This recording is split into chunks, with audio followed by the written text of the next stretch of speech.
નમસ્કાર મિત્રો, સ્વાગત છે તમારું ગુજરાત લાઈવ યુટ્યુબ ચેનલમાં। મિત્રો, આજના સમાચાર વિશે વાત કરતા પહેલા જો તમે અમારી ચેનલમાં નવા છો તો નીચે લાલ કલરનું સબસ્ક્રાઇબ બટન આપેલું છે, તેને દબાવીને બાજુમાં રહેલા ઘંટડી બટનને પણ દબાવી દેજો, જેથી મારા આવનારા તમામ વિડીયોની માહિતી તમને મળતી રહે। સ્કૂલ સેફ્ટી મુદ્દે સરકારની સૂચનાઓ। વેન રિક્ષામાં વધુ બાળકો બેસાડાશે તો જવાબદારી સ્કૂલ સંચાલકની રહેશે।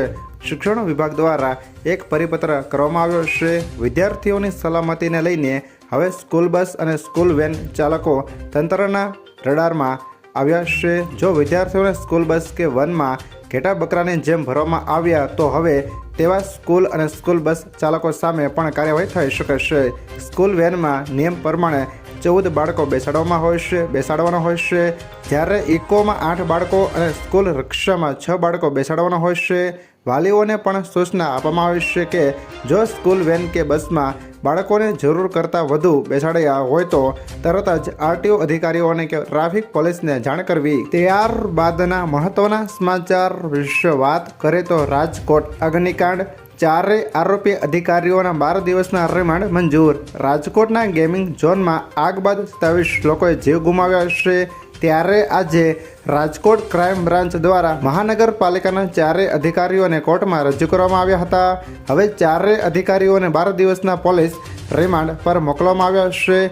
4 આરોપી અધિકારીઓના નામ મનસુખ સાગઠિયા, મુકેશ મકવાણા, ગૌતમ જોશી, રોહિત વિગોરા છે। રાજકોટના ટીપી વિભાગમાં બદલીઓનો ધમધમાટ। ટીપી વિભાગના મહત્વના કર્મચારીઓની તાત્કાલિક બદલી કરાઈ છે। મહાનગરપાલિકાના કમિશનર દ્વારા તમામની બદલીઓના આદેશ કરાયા છે। 40થી વધુ કર્મચારીઓની કરાઈ બદલી। ત્યારબાદના મહત્વના સમાચાર વિશે વાત કરીએ તો જૂન મહિનાને લઈને અંબાલાલ પટેલની આગાહી। અંબાલાલ પટેલે જણાવ્યું કે 6 જૂન સુધીમાં રોહિણી નક્ષત્રનો આંધી વંટોળ સાથે દક્ષિણ ગુજરાત અને સૌરાષ્ટ્રના ભાગોમાં રહેશે। જોકે ચોમાસાના પૂર્વ આવી ગતિવિધિ થતી હોય છે, આંધી પછી વરસાદ આવતો હોય છે। રોહિણી નક્ષત્રમાં જ્યાં જ્યાં વરસાદ થાય છે ત્યાં પૂર્ણ વરસાદ થતો હોય છે તેવું માનવામાં આવે છે। પશ્ચિમ હિન્દ મહાસાગર ગરમ રહેશે, અરબ સાગર અને બંગાળના ઉપસાગરમાં લો પ્રેશર બનવાની શક્યતા રહેશે। જૂન આસપાસ બંગાળના ઉપસાગરમાં લો પ્રેશર બનવાની શક્યતા રહેશે અને ચોમાસાની ગતિવિધિ જોર પકડશે। 14 જૂન પછી અરબ સાગરમાં પણ લો પ્રેશર બને અને વાવાઝોડું બનવાની શક્યતા રહેશે, જેના કારણે પણ સારો વરસાદ આવવાની શક્યતા રહેશે। 8 જૂને દરિયામાં પવનનો બદલાશે અને પવનનું જોર વધશે। 8 થી 14 જૂન વચ્ચે રાજ્યના કેટલાક ભાગોમાં વરસાદ રહેશે, જેને મૃગશીર્ષ નક્ષત્રનો વરસાદ કહેવાય છે, જીવાતની શક્યતા રહેશે। તેમજ 22 થી 28 જૂન વચ્ચે આદ્રા નક્ષત્રનો વરસાદ સારો ગણાય છે।